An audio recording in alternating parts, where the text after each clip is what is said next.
Assalamualaikum warahmatullahi wabarakatuh. Halo, perkenalkan nama saya Syahwadila Gepsi, NIM K45200072.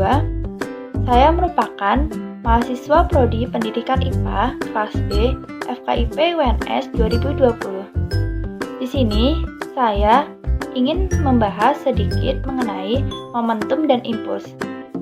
Selamat menyimak ya, semoga bermanfaat. Oke, untuk yang pertama saya akan menjelaskan apa itu momentum. Momentum dalam fisika adalah ukuran kesukaran untuk memberhentikan gerak suatu benda.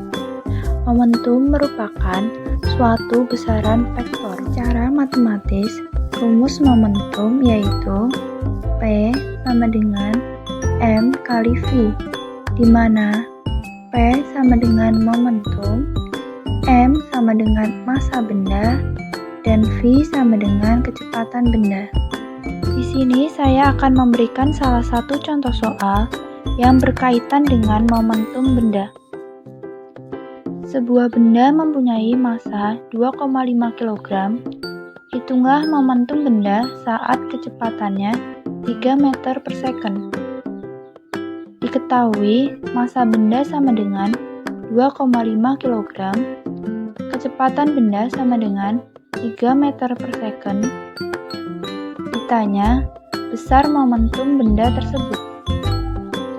Penyelesaian, momentum sama dengan massa benda dikali dengan kecepatan benda. Sama dengan 2,5 kg dikali 3 meter per second. Sama dengan 7,5 kg meter per second. Jadi, besar momentum benda tersebut adalah 7,5 kg meter per second. Selanjutnya, kita akan membahas mengenai impuls. Apa itu impuls? Impuls adalah hasil kali antara gaya rata-rata dan selang waktu gaya tersebut bekerja. Impuls merupakan suatu besaran vektor. Secara matematis, rumus impuls yaitu I sama dengan F dikali delta T, di mana F sama dengan gaya dalam satuan Newton dan delta T sama dengan selang waktu dalam sekon. Contoh soal yang berkaitan dengan impuls. Sebuah bola dipukul dengan gaya 50 Newton dengan waktu 0,01 sekon, maka tentukanlah berapa besar impuls dari bola tersebut. Diketahui F sama dengan 50 Newton. Delta T sama dengan 0,01 second.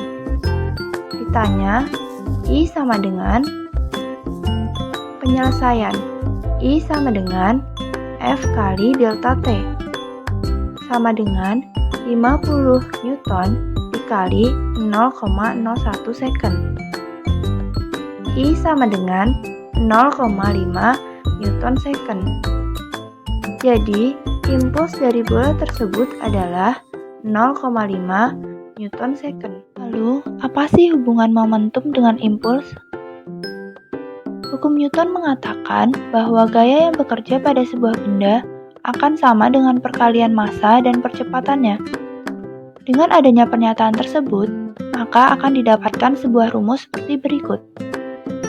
Gaya sama dengan massa dikali percepatan.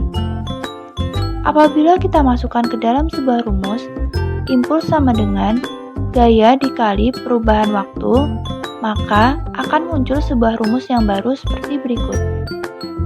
Impuls sama dengan gaya dikali perubahan waktu sama dengan massa dikali percepatan dikali T2 dikurang T1. Sama dengan massa dikali kecepatan per perubahan waktu dikali T2 dikurang T1. Sama dengan massa dikali kecepatan 1 dikurang massa dikali kecepatan kedua. Dengan begitu, bisa kita tarik sebuah kesimpulan bahwa besarnya impuls yang dikerjakan atau bekerja pada sebuah benda akan sama dengan besarnya dengan perubahan momentum pada benda tersebut. Namun, jika tidak ada gaya luar yang mempengaruhi bendanya, maka jumlah momentum akan tetap sama sebab jumlah momentum awal dan momentum akhir akan sama. Selanjutnya, contoh penerapan momentum dan impuls dalam kehidupan sehari-hari. Yang pertama, ada matras. Ketika tubuh dibanting di atas matras, maka waktu kontaknya menjadi lebih lama. Dengan demikian, gaya impuls yang bekerja juga menjadi lebih kecil, sehingga rasa sakit yang dihasilkan lebih ringan ketika terbanting di atas matras. Yang kedua, ada sarung tinju.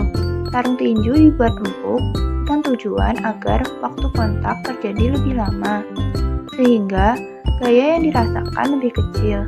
Oleh sebab itulah, sarung tinju dapat meminimalisir rasa sakit yang dirasakan oleh orang yang terkena hantaman tinju. Yang ketiga dan yang terakhir ada palu. Palu dibuat dari besi pada bagian kepalanya bertujuan supaya selang waktu kontak menjadi lebih singkat, sehingga gaya impuls yang dihasilkan lebih besar. Jika gaya impulsnya lebih besar, maka paku akan tertanam lebih dalam. Sekian materi yang dapat saya sampaikan. Semoga bermanfaat. Terima kasih. Wassalamualaikum warahmatullahi wabarakatuh.